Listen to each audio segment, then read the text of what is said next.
Hello, everybody. Hope y'all are doing well. Checking the stream here, making sure everything's good. Please give me a 5x5 if the noise level is good.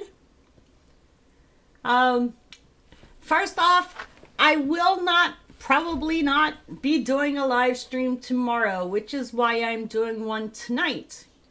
Tomorrow I have an MRI, so I am not going to be here. It's like at 3 o'clock in the afternoon, so that breaks into my time. Thank you. Yeah, that breaks into my time tomorrow for doing any updates or any live streams. So Tuesday and Thursday I will be doing, well, actually, let me see. I don't think I'll be doing one on Tuesday either because I do have another doctor's appointment on Tuesday. So closest it'll be is Wednesday, and let me see what day is Wednesday because don't want to do Christmas. Well, we can do Christmas Eve. I may do one on Christmas Day. So just hang in there for that one. So anyways, let me see. Let me make sure I got everything up here. Okay, good. Uh-oh. Yeah, I'm doing some learning here. Okay, so let me put this on live chat so I can see y'all's messages on my screen. All right, let me make me small. Okay, so we're going to just go over some news. I did see something interesting on 3IA Atlas. So, interesting news here. The third alien object ever found is already falling apart. It's never been observed before, and it's the first time in history scientists are watching an alien comet fall apart. And the object, of course, comes from beyond our solar system and has traveled for billions of years. Now, as it's passing Earth, it appears unstable and damaged. So, that is the newest news that I have on 3IA Atlas. So, let me see if I can find some more information on it. I had seen that. Let me see if I can get this to do right. I want to call it 3IA Atolls. Okay. So, it's moving away from us. And it has just passed its closest point to Earth, meaning that we're already set to lose sight of it for good. Some scientists want to send a spacecraft to chase down the alien comet or the next interstellar object. We've watched it speed through the solar system using the most powerful telescopes in human history, studied its light with probes whipping around the sun and robots marooned on Mars. Countless eyes watched it make its closest approach to Earth on December 19th, and yet for all of this, the interstellar comet 3IA Atlas remains a little more than a blur of gas shrouded in mystery. Since its discovery in early July, 3IA Atlas has been studied more enthusiastically than practically any other celestial object in recent memory. Still, for all its fame, much remains unknown about it. The comet's origins from somewhere far across our galaxy may never be known. Its true age, size, composition, and shape are also poorly constrained. But how can we learn more about this alien interloper, or indeed the next one, when we've already been studying it with everything we've got? Some scientists are proposing a bold solution. We have to intercept it with a spacecraft. Doing so not only would help us to better understand its key characteristics, but also photograph its surface and potentially collect our first ever interstellar samples, which could help reveal how alien exoplanets form, how common our type of solar system is, and maybe even help answer the questions of whether or not we are alone in the universe. We only have one shot at this object and then it's gone forever. Coming from Daryl Seligman, an astronomer at the Michigan State University and lead author on the first paper published about 3IA Atlas, previously stated, So we want as much information from all our observatories as we can possibly get. On July 1st, astronomers at the Asteroid Terrestrial Impact Last Alert System, which ATLAS, revealed they had spotted a mystery object traveling towards us from beyond Jupiter at more than 130,000 miles per hour. ATLAS, which automatically scans the skies using telescopes in Hawaii, Chile, and South Africa, was hunting for potential threats to the Earth, and it found something else entirely. So, that is where the name ATLAS comes from.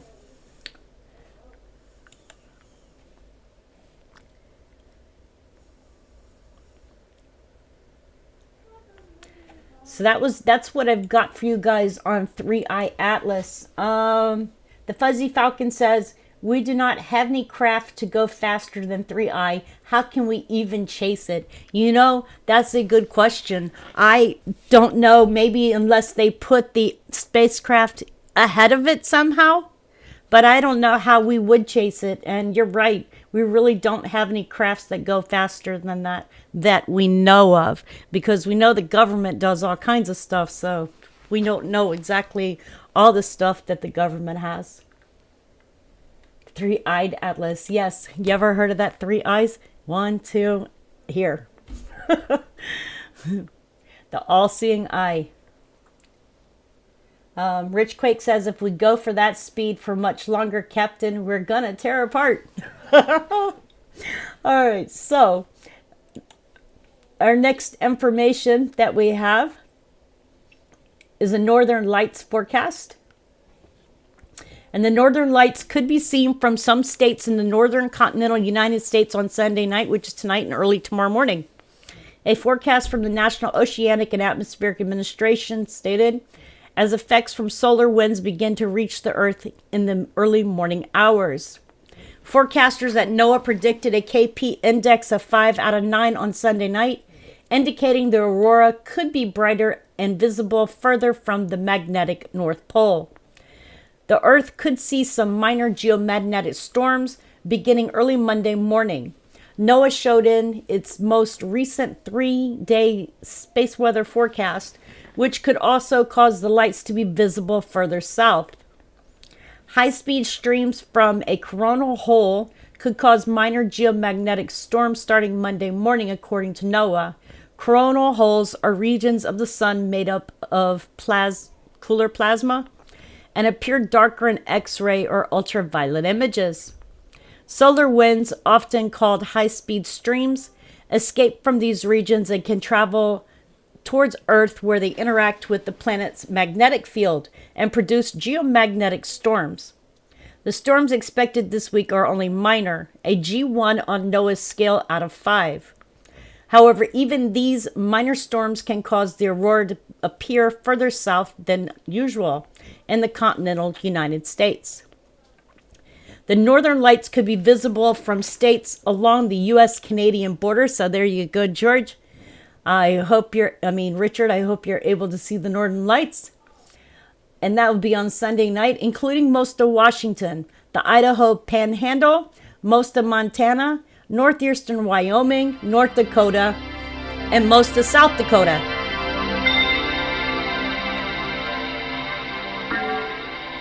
The aurora could also be visible from some Midwestern states, including Minnesota, most of Wisconsin, most of Michigan, and as far north as Iowa.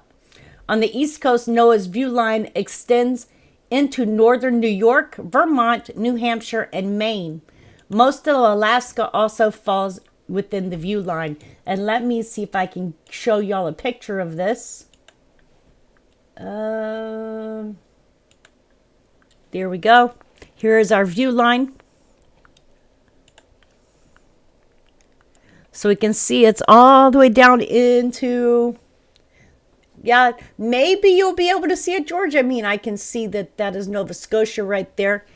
They're saying down into all of these parts and these these states here should be able to see it. So that is the view line. On the East Coast, NOAA's view line extends from New York, Vermont, New Hampshire, and Maine Also, most of Alaska falls within the view line. Experts at NOAA recommend prospective viewers travel north towards the Earth's magnetic North Pole. Viewers should position themselves on a vantage point with a clear view of the sky facing north and wait for the hours the lights are most active between 10 p.m. and 2 a.m. And that's according to experts. Smartphone cameras are capable of taking quality photos of the aurora. An expert photographer stated earlier this year, iPhone users should try using the camera's standard lens and shooting in night mode, while Android users should opt for their device's Pro mode. Users of either device should remember to turn flash off and shoot in raw image format. Photographers should also bring a tripod to stabilize their device in order to capture the night sky. The last time I took a picture of the Northern Lights, I ended up with a red sky. It was kind of cool looking. But I didn't get to see like the look like everybody else gets to see. The Fuzzy Falcon says, I'm in Memphis area. Supposedly the new Madrid will blow one day and it will be a big one. Experts claim. Yes, the new Madrid is also dangerous, but I think between that, the Tennessee fault line is also something to worry about.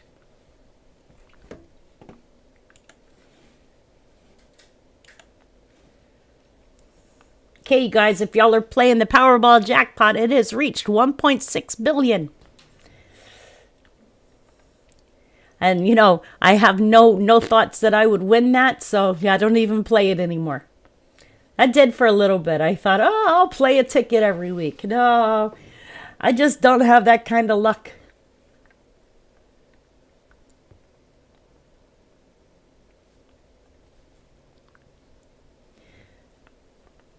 Okay, so here's another update.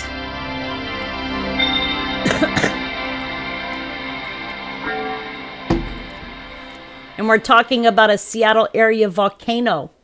300,000 in danger as Seattle area volcano swarms with 1,000 plus earthquakes. Mount Rainier's quiet, snow-capped profile hides a restless interior that has just rattled itself with more than 1,000 tiny earthquakes. A reminder that one of the country's most dangerous volcanoes sits within striking distance of Seattle-Tacoma metro area. For the roughly 300,000 people who live, work, or commute through the river valleys, draining its flanks, the real risk is not fire and ash, but fast-moving mud flows that could race down those channels with little warning. The latest swarm has reignited questions about what is happening beneath the mountain, how worried residents should be, and whether the region is truly prepared for the worst-case scenario. There's just been a 2.6 in Central California and a 2.4 in San Francisco, California. Okay. Scientists tracking the swarm say the quakes are small and shallow, and so far they see no sign that magma is on the move towards the surface. Yet the sheer number of events layered on top of Mount Rainier's history of catastrophic landslides and lahars is enough to test public nerves and fuel viral rumors. And this is what the experts are saying. The story of this year's seismic burst at Mount Rainier begins with a cluster of small quakes that lit up the monitoring screens earlier in the summer and then kept going. Instruments recorded a swarm of low-magnitude events beneath the volcano, with active peaking in early July and continuing into late August as the mountain shuddered more than 1,000 times in a matter of weeks. The pattern fit into what volcanologists described as a classic swarm, a flurry of earthquakes in a confined area that can reflect changes in fluids or stress within the crust rather than a single large fault rupture.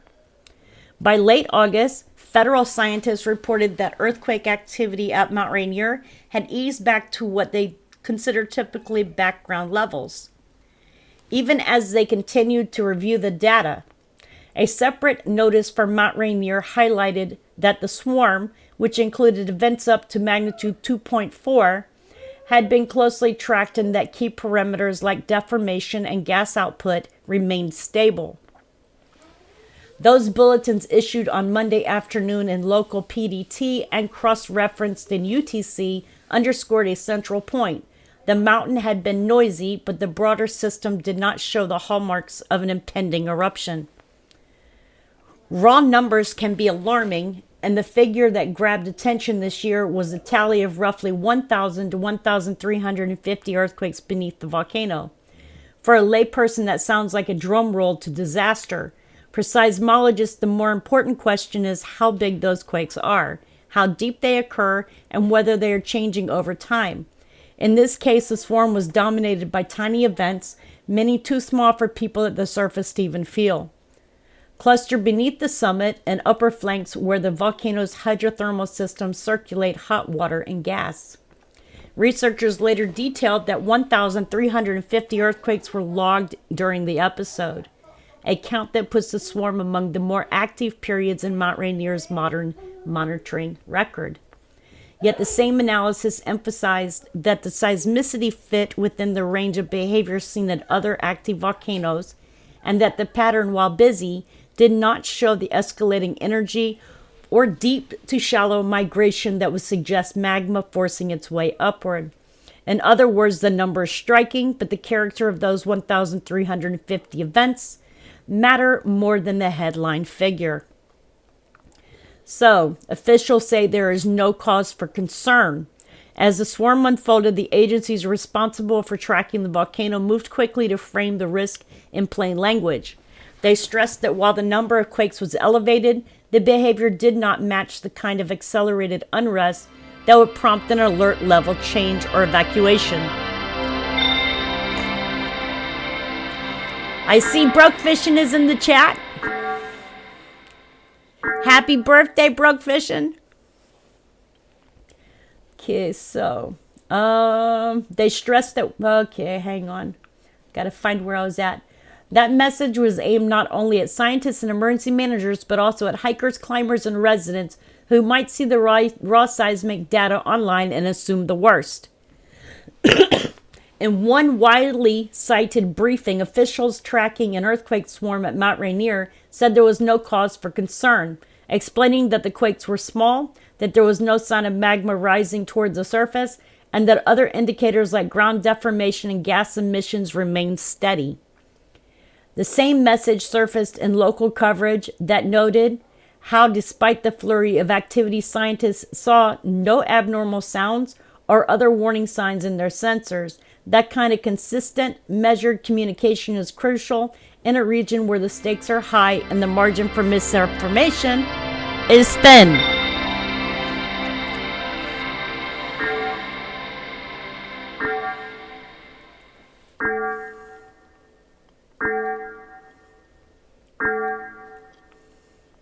So you guys, there have been viral rumors that the volcano is going to erupt. Those have been debunked. And they've stated that into this fraught context stepped a wave of viral headlines and social media posts claiming that Mount Rainier was on the verge of erupting, often accompanied by dramatic graphics and misinterpreted seismograms. These stories spread quickly, feeding into understandable anxiety of people who live in the shadow of a large volcano and may not have the background to parse technical updates. The result was a familiar cycle: alarming claims, worried calls to local agencies, and a scramble by scientists to correct the record.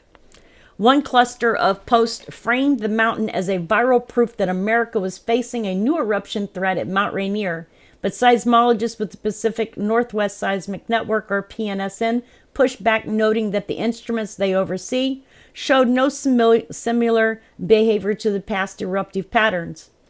Another widely shared piece claimed that scientists had detected seismic tremor signaling magma movement, a story that was later labeled false in a segment titled The Brief, which explained that the supposed tremor was a misreading of routine noise.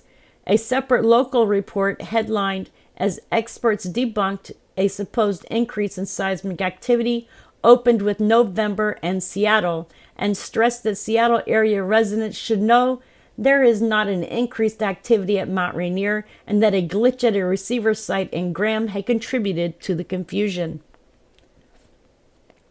So, This volcano is still open for hiking. The scientists are saying there is no risk right now of any eruption. They are not seeing anything. However, what is being stated is that when this volcano does erupt, 300,000 people will be in danger. So, right now, there is nothing to worry about. Okay, I'm checking the chat here. You're very welcome, Brooke Fishin. The Fuzzy Falcon says, I have never been in an earthquake, but was in a typhoon in Guam and a few tornadoes. I've been in an earthquake, and I've been through a tornado. And earthquakes are interesting. You can feel them coming right before they hit. Fuzzy Falcon says, cool story. Our family was in Guam for 4 years, Navy. On our flight moving back to the States, Mount St. Helens erupted while in the flight back. Wow, that is interesting.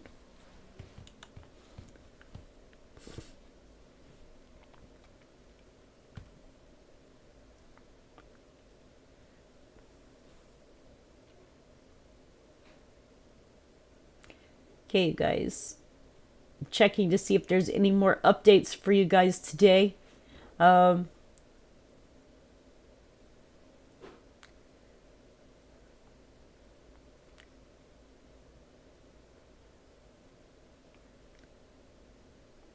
Y'all do know that last month the Russians blew up their spaceship or something like that. Something happened to it. So right now they're trying to figure out how to get back to the big platform in the sky. See, I see a lot of things. I'll be honest with you. I see a lot of things about Mount Rainier, and they talk about how many lives could be lost and this and that. The fact is listen to the scientists, okay? And they will tell you if it's going to erupt and they think it's going to erupt, they're going to tell everybody to evacuate.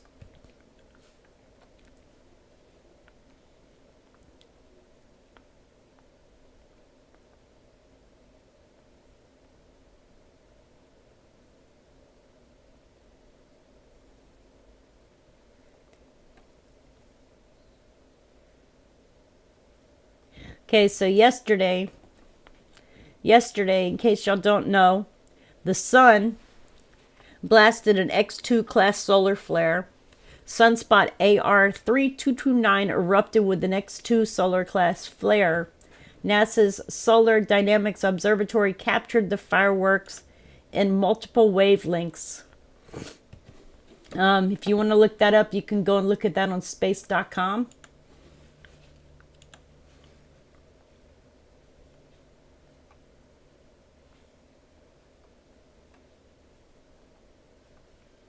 Okay, hang on.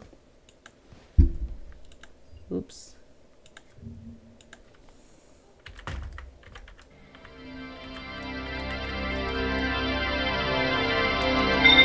Can't spell, you guys.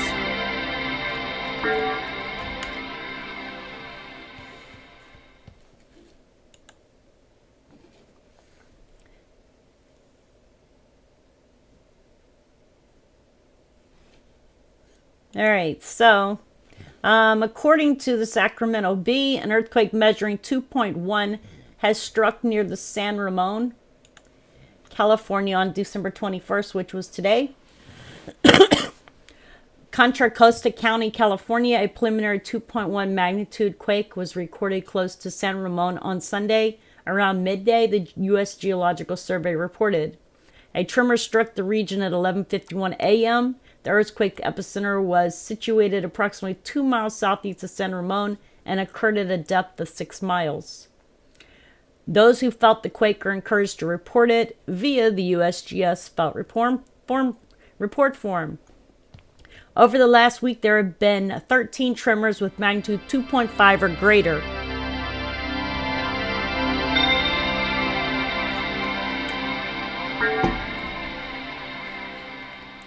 Those were centered nearby. The most significant was a 4.0 magnitude earthquake registered in the same region 1 day ago. Magnitude measures the energy released at the source of the earthquake. The U.S. Geological Survey states it replaced the old Richter scale. Quakes between 2.5 and 5.4 magnitude are often felt but rarely cause much damage. Well, I've seen some 5s cause damage in Turkey, according to the Michigan Tech. Earthquakes below 2.5 magnitude are seldom felt by people. Earthquakes' sudden, rapid shaking can cause fires, tsunamis, landslides, or avalanches. They can happen anywhere but are most common in Alaska, California, Hawaii, Oregon, Puerto Rico, and Washington, according to the Department of Homeland Security. It is estimated that there are 500,000 detectable earthquakes in the world each year. That's according to USGS, because EMSC tracks more than that. Y'all are going to like this one if you study science. It says it's estimated that there are 500,000 detectable earthquakes in the world each year. 100,000 of those can be felt, and 100 of them cause damage. That's according to the USGS. If an earthquake strikes, it's best to protect yourself right away. Here are tips from experts. If you are in a car, pull over and stop. Set your parking brake. If you are in bed, turn face down and cover your head with a pillow. If you're outdoors, stay away from buildings. Don't go inside. If you're inside, stay and don't run outdoors. Stay away from doorways. The best way to protect yourself during an earthquake is to drop, cover, and hold on. Wherever you are, drop down to your hands and knees and hold on to something. If you are using a wheelchair or walker with a seat, make sure your wheels are locked and remain seated until the shaking stops. Be sure to cover your head and neck with your arms, and crawl under a sturdy table if possible. If no shelter is available, crawl to an interior wall away from windows. Once under a table, officials say you should hold on with one hand and be ready to move with it. There can be serious hazards after an earthquake, such as damage to the building, leaking gas and water lines, or downed power lines. Expect aftershocks to follow the main shock of an earthquake. Be ready to drop, cover, and hold on if you feel an aftershock. Interesting. So that was based on the earthquake. And I've got one for Oregon Live. So, weekend earthquake has been reported off the Oregon coast. A 4.5 magnitude earthquake struck about 175 miles off the coast of Bandon on Sunday morning, this morning, according to the United States Geological Survey. The quake, which hit just before 2 a.m., did not prompt any tsunami warnings. It hit less than 24 hours after a 4.3 magnitude quake in the same area on Saturday. The quake occurred along the Blanco Fracture Zone, a system of strike-slip faults off of Cape Blanco in southern Oregon. The earthquake of magnitude 4.0 to 4.9 are considered light. Such quakes off the Oregon coast are common. At least 5 spanning in magnitude from 3.0 to 4.5 have occurred in the fracture zone since November 29th, according to the real-time earthquake map from Oregon Live. So I want to take a look at this real quick. This is the Oregon Live map. Whoops, let me get it up here. Here you go. So here we can see the 4.3 December 20th and the 4.1 on today, this morning, off of Bandon, Oregon. But we can also see down here, there was a 1.7, 9 kilometers south-southeast of Port Orford, Oregon. We got up here a 3.2, 16 kilometers north-northwest of Stanley, Idaho. And yesterday was a 2.6, 132 kilometers west of Ferndale, California. Let's go cross country and let's see what's going on the East Coast. Absolutely nothing. These are abnormal here, though. This one is in Alabama, and it was a 2.1. So don't see a whole lot of earthquakes in Alabama or in Louisiana. So last month there was an earthquake in Louisiana, and now there's one in Alabama.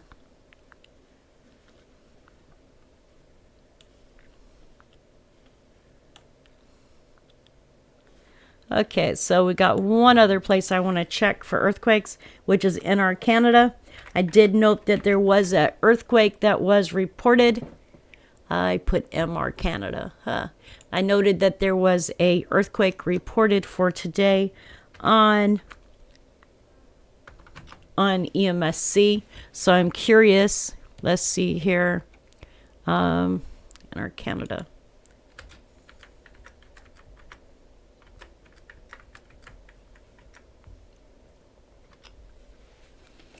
Okay, let's go here.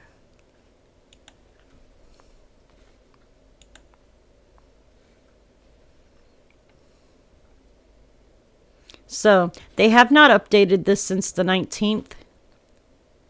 I'm going to show you all the earthquake that I did see, which was posted right here, a 3.4 Southern Yukon Territory, Canada. Which is easy enough to do, so I can pull this up with Google Earth and show y'all where this earthquake is located.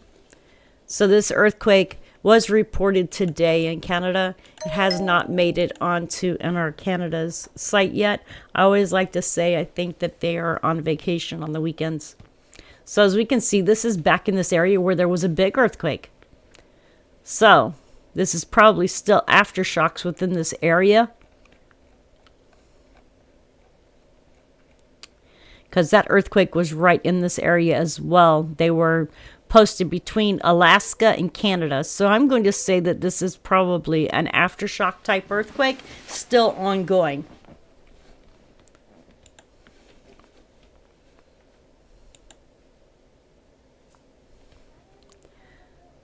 And then there's been a 2.7 offshore Valparaiso, Chile. All right, so checking the chat real quick. Sorry, you guys, I'm a little bit discombobulated here. Okay, so Fuzzy Falcon says, I wonder if the sun's latest flare caused LA to go black last night. I don't know. I'm thinking that it might be because they have been having a lot of wind, and maybe that is why the electric went out, but I'm not sure.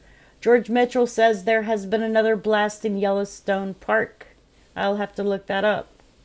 Rich Quake says Canadians are drinking their beer. They'll be back to work tomorrow. Okay, so let's look up, see what we can find about Yellowstone then, because that is interesting.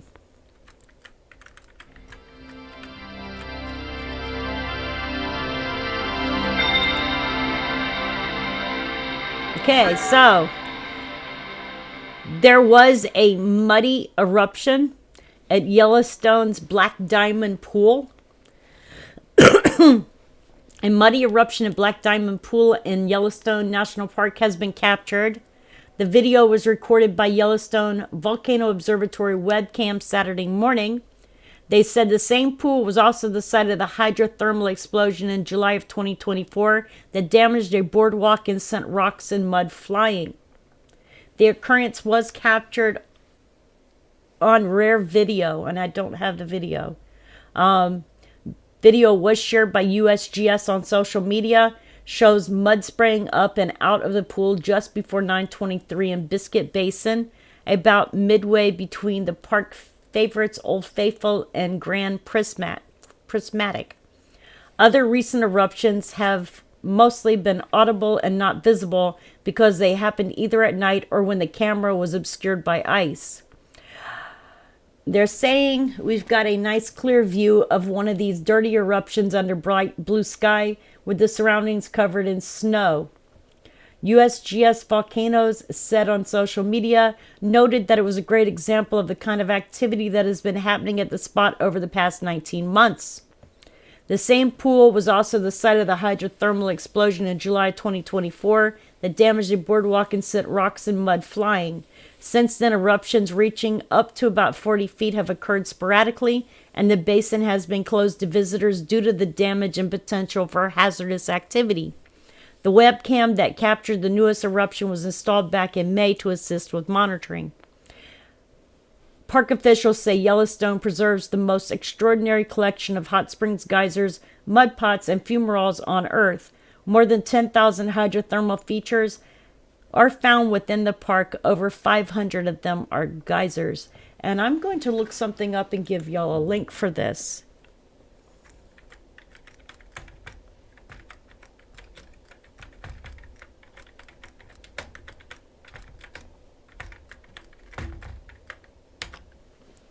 Okay, so if y'all ever want to look at it,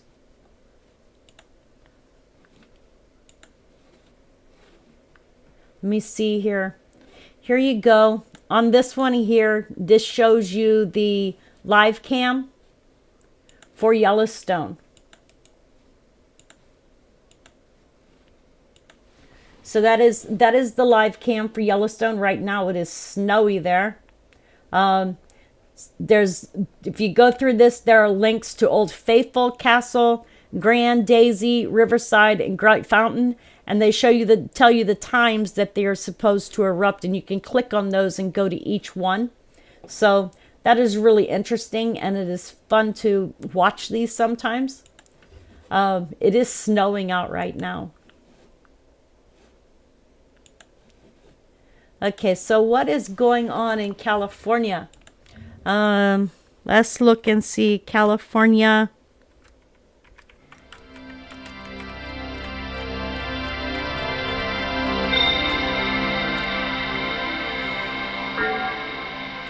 All right, so a massive San Francisco power outage. Oh, shoot. I guess I can't read that one. Hang on. Well, this is funny. So Waymo halted service in San Francisco as cars stalled at intersections. Y'all know about that, right? Waymo halted services in San Francisco as of Saturday at 8 p.m. following a power outage that left approximately 30% of the city without power. The autonomous cars have been causing traffic jams throughout the city as the vehicles seem unable to function without traffic lights. We have temporarily suspended our ride-hailing services given the broad power outage in San Francisco. Suzanne Fillon, a Waymo spokesperson, told what is that? Okay, so she stated via email Saturday night, "We are focused on keeping our riders safe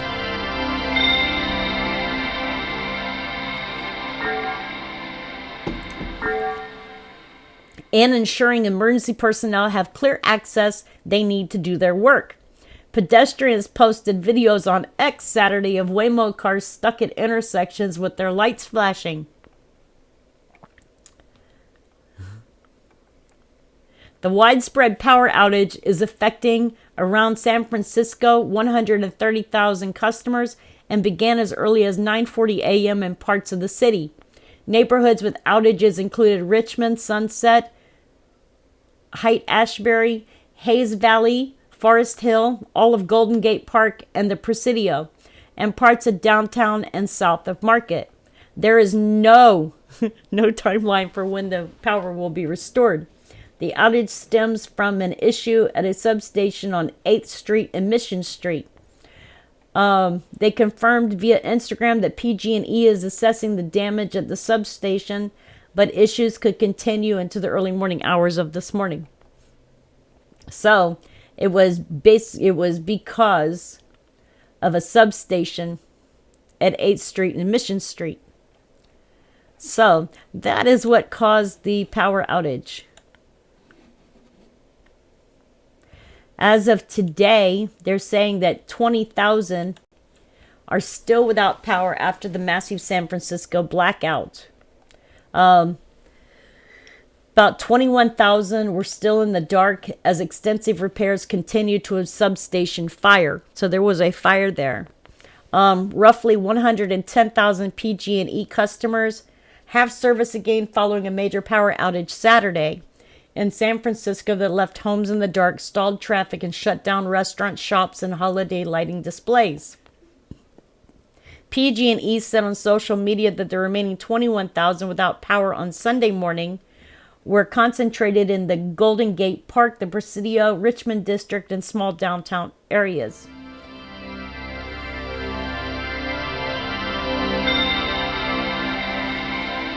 The damage from the fire in the substation was significant and extensive, and the repairs and safe restoration is complex. PG&E posted Sunday morning on X.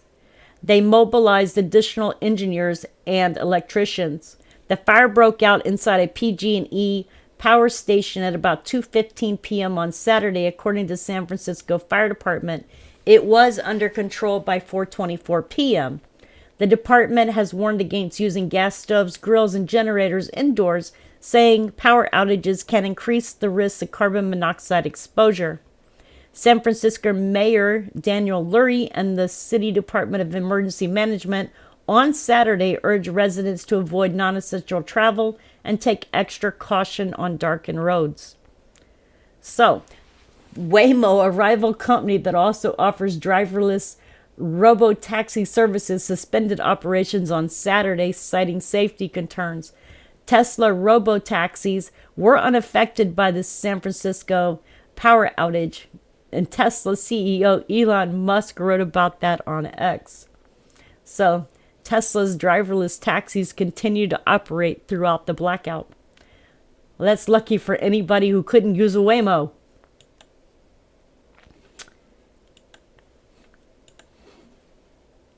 All right, you guys. I want to thank y'all for being here. I'm going to be in chat for a few minutes, and then I am going to end the live stream. And I will hope that you guys have a wonderful, wonderful week ahead of you. As we all know, in 3 days, it'll be Christmas Eve. Hey, Chicken Little. He says, howdy, Reva, shortest day of the year. Happy holidays and Merry Christmas to you too, my friend.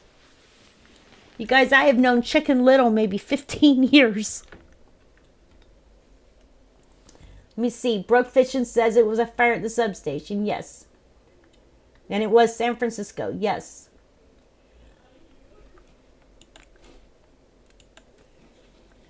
Trying to see if there's anything else that I've missed. Let's see. I wanted to look at one more thing.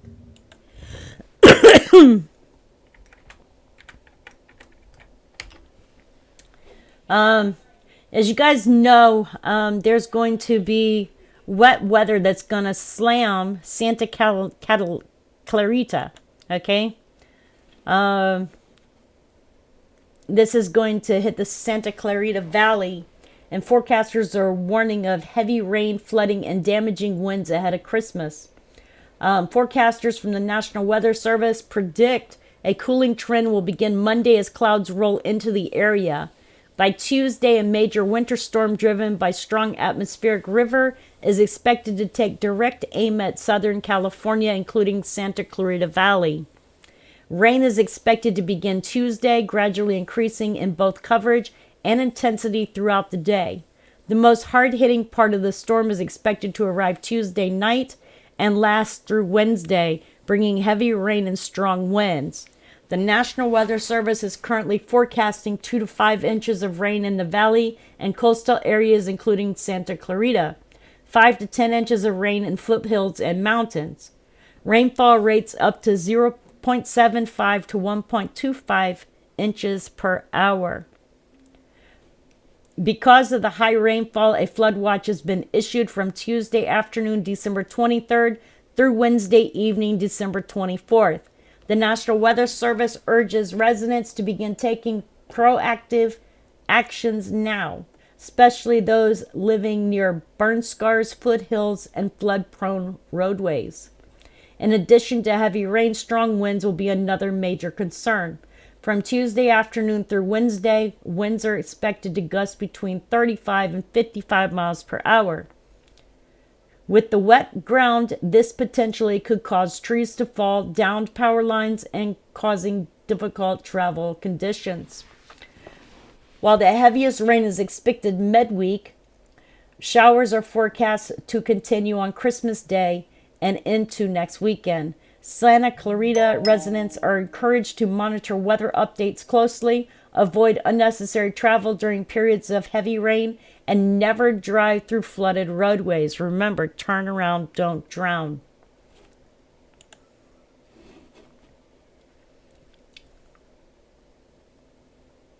Okay. Also, federal grants for flood work has been set on hold as storms inundated Washington state. State officials say the recent deluge highlighted the need for projects to protect communities from floods. So, the Trump administration has attempted to cut funding for some of them. This is according to this news here for NBC. As Washington state residents take stock of widespread damage, officials say the recent succession of storms highlights why proactive work to protect communities from flooding is so essential. Washington has secured tens of millions of dollars in federal grants for projects to elevate houses, move people away from flood-prone areas, and protect homes with new levees, among other measures. And if you want to read this article, I'm going to drop it in the chat. They are more left-leaning than right, so just be prepared. I am right down the middle, so I don't get involved in the politics.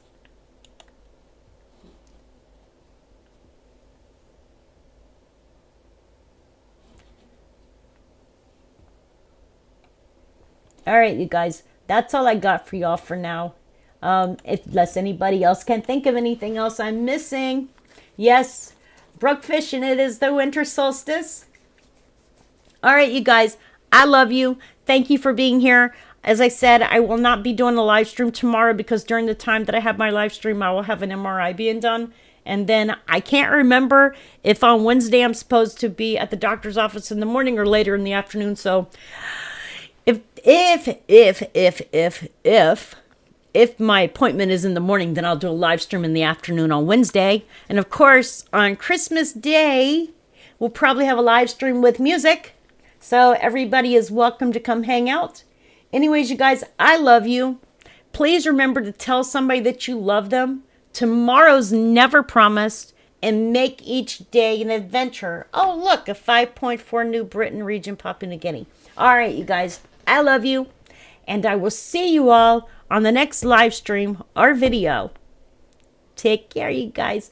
Let me see here. Brook Fishing, thank you for moderating in chat.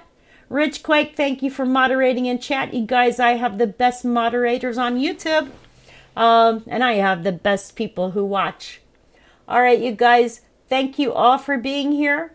George Mitchell, thank you. Nightbot, I'm glad I didn't see you delete anybody today. Anyways, you guys, I love you. And I will be back on the next video or live stream.